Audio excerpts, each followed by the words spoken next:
Namaskar, this is Firstpost and you're watching Vantage with me, Palki Sharma.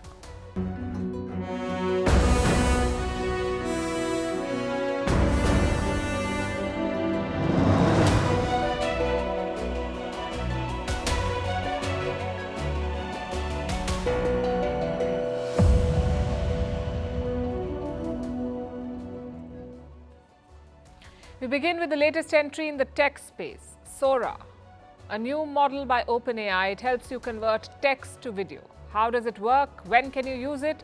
And what challenges does it pose? Tonight we'll discuss how this has the potential to bend and break reality.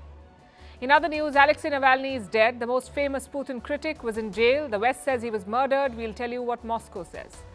Also, is Russia deploying nuclear weapons to space? What will it entail? Why India is building a military base in Lakshadweep, what's the message New Delhi is trying to send? Why thousands of people are making a beeline to leave Myanmar and enter Thailand? Why the US has deployed a record number of warships in the Western Pacific? Why Somalia is getting 5 new military bases and what it means for the Horn of Africa?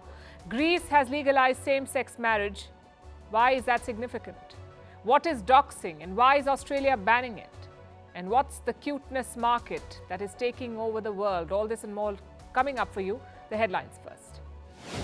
Senegal plunges into more chaos. Its election authority overturns the president's decision to delay elections. The council calls for election to be held as soon as possible. President Macky Sall had postponed the polls, which were to be held this month, to December. Gazans should not flee to Egypt, says the United Nations refugees chief. Nearly 1.5 million displaced Palestinians are in Rafah, which borders Egypt.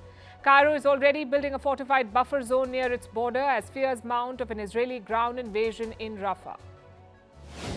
In India, opposition Congress party gets relief from the tax tribunal. Income tax authorities unfreeze the party's bank accounts. Earlier, Congress claimed its accounts were frozen, impacting its political activity. A final decision on this is likely to be taken next week. Germany and Ukraine sign a bilateral security agreement. Last month, Kiev signed a similar deal with the United Kingdom. President Zelensky is expected to seal a deal with France as well. Kiev is looking to shore up long-term support as its war with Russia nears the 2-year mark. And European Union watchdog urged to reject Meta's pay for privacy scheme. It allows users to pay to opt out of data tracking. Civil rights groups say the policy violates EU law. Since November 2023, Facebook and Instagram users in Europe have been able to buy subscriptions to stop targeted advertising.